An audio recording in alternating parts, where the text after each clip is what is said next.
Now, House Bill 542 is causing quite the reaction for Iowans regarding a reformation of the state's area education agencies.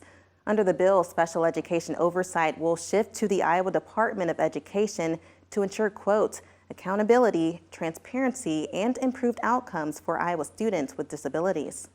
Heather Sievers is a nurse by trade, community advocate, and the mother of a child with disabilities. Sievers and her husband Britt knew at 7 months that their now 6-year-old daughter, Rowan, would need some extra attention and a diagnosis, which Sievers says took almost 3 years to come to. Rowan was diagnosed with Smith-Magenis syndrome, which causes a developmental delay in March of 2020. I actually heard about the potential for the AEA structure coming forward before the bill was actually released to the community. We rallied a bunch of people together to make sure that the community had their eyes out for what was coming.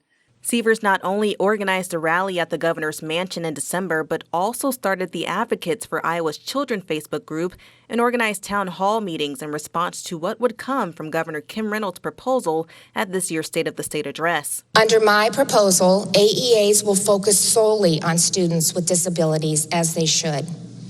Independent oversight will move to the Department of Education.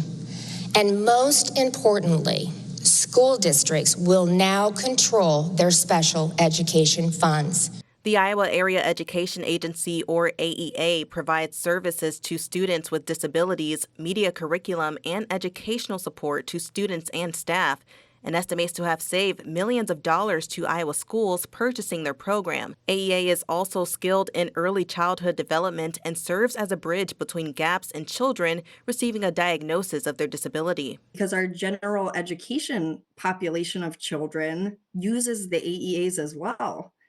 So are they included in this? Something else is going on here, and I think the community wants to know what the real underlying reason is for such a rapid change. It doesn't feel like it's really written to benefit the community. Governor Kim Reynolds has cited the expansion of AEA services as reason for low performance scores of special education students, saying that the additional services has caused the program to focus less on these students. And after receiving flack from community members on this proposal, Governor Reynolds clarified that AEA could operate its full services, but schools will now have the option to contract with the program if found necessary. What are the criteria to approve that?